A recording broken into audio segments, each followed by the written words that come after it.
Holy moly. Was that a game or was that a boat race last night, guys? I'm not sure what I saw last night. I mean, it wasn't even a boat race. It was just an absolute ass-kicking, and that's kind of what – I don't know if anybody thought that was going to happen, but it was clear. At what point did the Chargers give up? Was it 21-0? Was it big man football fumble recovery? But at one point, Austin Eckler got a first down and then did a whole, first down – celebration. It seemed like it was like, wait, dude, you're a little behind. TJ, I didn't know Austin Eckler was still in the NFL. Oh, that's cold. The way they use him. That dude has been on a milk box all season. Team record 63 points, the third most by a team in Super Bowl era, second most in NFL history by a team shut out the week before. And that's what Antonio Pierce said, the interim coach, saying he was in a frenzy. He was fired up and he had to do something coming off of that loss last week in 4 days rest. Little bananas, TJ. I tell you, I'll be quite honest. I didn't really have much interest in this game going into yesterday, right? I didn't have any fantasy players. Neither one are my team, but I tell you that was one of the more entertaining games, just from someone who had nothing on the line, just watching as a fan. That was amazing. Every time you looked up, it was like touchdown, touchdown, touchdown, Raiders, Raiders, Raiders. I had a blast watching this game. There were 12 touchdowns in the game. Not one field goal attempt, just all extra points. Our text chat during the game last night was crazy. It was phenomenal. I felt like Richard Sherman. Post game, I said midway through the second quarter, Chris, I was like, how long does the coach make it? Does he make it out past halftime? Will they let him go?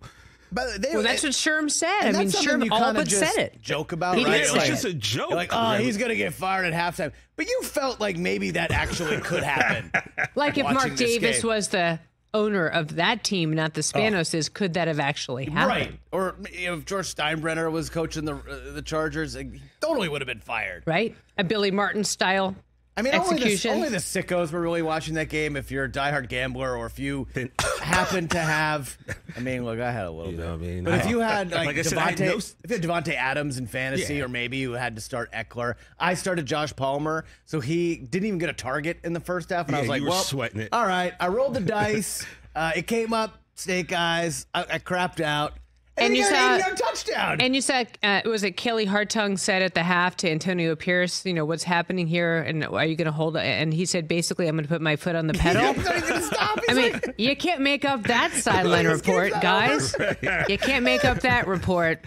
Also, just the fact that I guess, like I said, I had no skin in the game monetarily, but I'm just sitting there the whole time thinking fantasy implications. Yes. You were down the quarterback. O'Connell's name was someone's name who you threw out there. I threw out there yesterday. And I'm thinking to myself, how many thousands of fantasy playoffs are now changed because someone had the testicular fortitude to start Aiden O'Connell on the Thursday night, and now you definitely won. That's the thing. I tweeted that out. I was like, "Are you one of the sickos who started Aiden O'Connell?" Or I saw who that. was that other guy's name? Trey Parker? Oh, Trey Tucker. Trey Tucker. Trey Parker, South Park. By the way, I was going to say, wrong show. If you started that, dude, you are a genius, and you are winning your fantasy championship. Also, Raider defense. Oh, my Did goodness. they get 35 points last night, probably? Big man chugging down after that fumble, right? I mean, that was hysterical. And then Jack Jones with, the craziest. Okay. Oh, we Staley got got some fired? breaking news. Chris Wow. Man. Adam Schefter reporting. Brandon Staley, peace out. All right, so Brandon Staley just got fired. All right. Well, there you go. We were wondering if we would get through the first segment of the show today with him intact or out of tact. I don't know who took that over under, but I was wondering it. Also, Chargers fired GM Tom Telesco. So the Chargers are, they're cleaning according house to Adam right Schefter, so the Chargers are completely because the Spanoses looked like the laughingstock of the league after last night. I mean, let's face it. That was 100%. how would he possibly, when someone can opine like Richard Sherman did at the half, should he get fired right now? What are they going to say? I mean, they should have fired him last year. They should have taken Sean Payton. And I know that Brandon Staley is a very attractive and he'll get a job elsewhere. But there's a lot of shoulda, woulda, couldas, and that's a lot of money worth of shoulda, woulda, couldas. Yeah, I mean, look, you never want to celebrate someone losing their job, but after a performance like that and what we've seen the last few weeks, it seems like writing was on the wall for several weeks. with Brandon Staley. It's too bad. He's been on here a bunch. Super nice guy. Great guy. Super engaging, a great personality. He did a great job with the Rams D before, becoming the Charger head coach, and just never able to get it going. He was supposed to be a defensive guy, and their defense was always at the bottom of the league and not a force, wasn't feared. And now you got a guy, Justin Herbert, you totally wasted his rookie contract, and now he obviously re-upped before the season.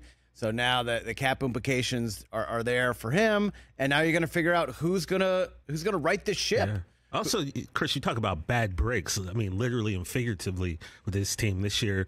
Herbert breaks fingers on both hands, yep. and you'd have to imagine if he's playing last night, 63-21 more than likely is not going to be the score of that game. Absolutely, so yeah. I mean, things just went south for them, and it was, like I said, it's fun when you sit back and you talk about it, like just as a boat race, like we said. But now the human aspect comes in, and you're just like, oh man, that's unfortunate. And but how about poor Easton Stick? How about poor Easton Stick?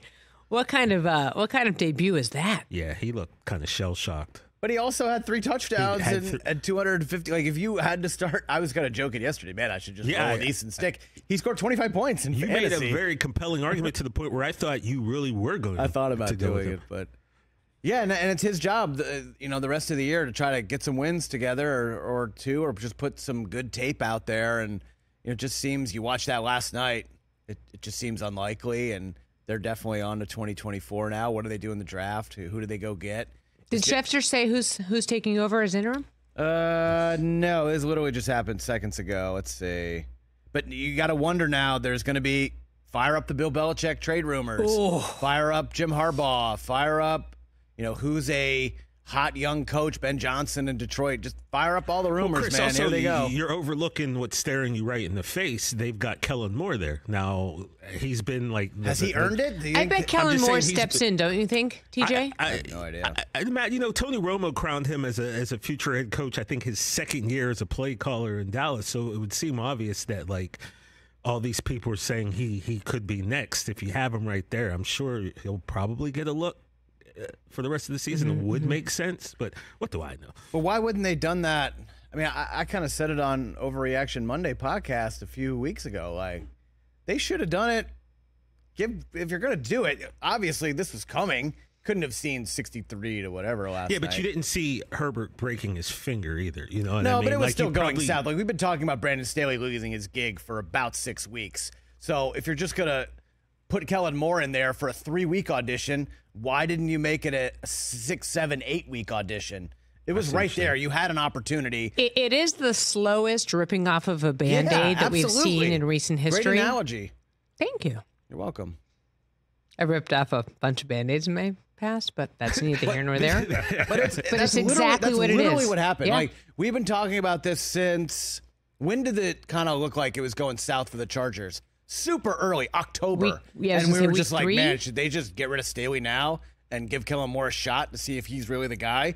And it was just kind of like 1 hair millimeter at a time, rip off Band-Aid. And then by then you're just like, just do it already. And as Sean Payton rights the ship in Denver, don't you think the Spanos was right there. Thinking, Sean Payton was right there. What was I doing? The leaks were out do? there. He wanted to be the Chargers coach. He didn't want to leave Los Angeles. Yeah. Catch the Rich Eisen Show every single day on the Roku channel, 12 to 3 Eastern, for free.